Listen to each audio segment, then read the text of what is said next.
All right, let's jump right into the explainer. Today, we're gonna absolutely shatter the grand illusion that just earning a higher salary automatically creates wealth. It's this massive trap so many of us fall into, right? We think that the next promotion, or maybe that big year-end bonus, is gonna be the magical key to financial freedom. But as we'll see, the math and honestly, more importantly, the psychology tells a totally different story. So here's the core mystery we're unraveling today. It's actually a staggering reality that over half of people earning six figures are still living paycheck to paycheck. I mean, how does a massive income still result in zero savings? It completely challenges the universally held myth that your financial problems just poof, disappear the moment your income goes up. We all know someone, or hey, maybe we are that someone, who makes a fantastic living on paper, yet at the end of the month, the bank account is just gasping for air. Section 1. The Big Money Myth. Let's look at what actually happens. The literal moment most people receive that highly anticipated salary increase. We built up these moments in our heads, right? We imagine all the financial stress just melting away. But almost instantly, the cascade of spending begins. People upgrade their lifestyle. They trade in their perfectly good smartphone for the newest model. They finance a way better car. They start buying more expensive clothes, or they lock into a mortgage for a bigger house. Suddenly, that extra money just vanishes in a tornado of consumption before it has a single chance to change their future. The raise is gone before it ever even hits a savings account. There's this great quote that brilliantly illustrates Parkinson's law in action, where our expenses just naturally inflate to swallow up our income. You see, people confuse the rush of swiping a credit card with actual wealth. When you're buying premium items, you definitely feel rich. But you're completely missing the fact that you are just making your life cost way more to maintain. You aren't building a fortress of wealth, you're just building a very expensive, very fragile house of cards. Moving right along to Section 2, the psychology of upgrading. You know, we don't just wake up deciding to sabotage our financial futures. It really comes down to a psychological concept called hedonic adaptation, or the hedonic treadmill. Humans adapt incredibly fast to improvement. Think about it for a second. The first time you fly first class or stay in a five-star hotel, it feels completely magical, but if you do it every single week, it just becomes your new baseline normal. What once felt luxurious is now totally expected.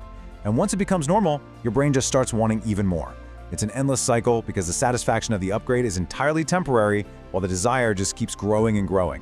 I mean, you've likely seen this exact scenario play out in real life. Your buddy gets a massive raise. We all go out, we celebrate, but within just a few months, you talk to them and they are literally just as stressed about paying their bills as they were before. Why? Because their lifestyle expanded almost like a gas filling a room to absorb every single extra dollar of that new income. Which brings us to Section 3, wealthy versus expensive. This is where we really separate the truly wealthy from those who just look wealthy on the surface. The average person focuses almost entirely on consumption. Buying depreciating liabilities that feel amazing today but create immense pressure tomorrow. Wealthy people, on the other hand, buy their own freedom by acquiring assets. They focus intensely on increasing ownership. They buy investments. They use their money to buy their financial freedom, not just to buy more fleeting feelings of luxury. Honestly, this lesson becomes more crucial every single year. Modern society is constantly feeding us a narrative that pushes us right into a massive trap. We're bombarded with messages basically encouraging us to go broke trying to look rich for strangers on the internet instead of investing for our actual families. We are told to spend instead of build, and to merely look successful rather than putting in the hard work to actually become successful. It is an incredibly powerful current to swim against. And that leads us to Section 4, escaping the financial prison. So awareness is obviously the first step, but actual change is how we actually dismantle the bars. And this quote right here hits incredibly hard. If you upgrade your expenses at the exact same speed as your income, you now absolutely need that higher salary just to maintain your baseline comfort. You can't take a pay cut to pursue a passion. You can't take time off. You have essentially locked yourself inside a financial prison. And the worst part is, you built the bars yourself out of pure comfort. Here is the absolute truth that most people never hear. Becoming rich isn't really about how much you earn. It is entirely about how much you keep and how effectively you make that money grow. Money that is spent, it disappears forever. But money that's invested, that becomes a tireless employee working for you, generating more wealth literally while you sleep. I want you to be totally honest with yourself for a second and ask this critical question. If you're waiting for a bigger income to finally fix your financial life, would your daily habits actually change if that money arrived tomorrow? Because the data clearly shows that without strict discipline, more money rarely solves problems. It usually just acts like a magnifying glass on the existing ones. This lack of internal discipline perfectly explains why nearly a third of lottery winners eventually go completely bankrupt. They won the income, sure, but they didn't have the habits.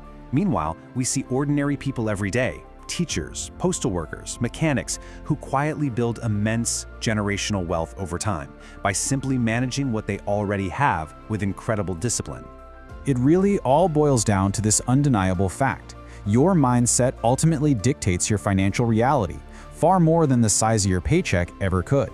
If your mindset is geared towards consumption, no amount of money will ever be enough. But if your mindset is geared towards building, you can start creating wealth with whatever you have in your pocket right now. This perspective changes everything. True financial success is built through your quiet, everyday actions. It's the decision to cook at home instead of eating out, or to just automatically put a percentage of your paycheck into an index fund before you even see it.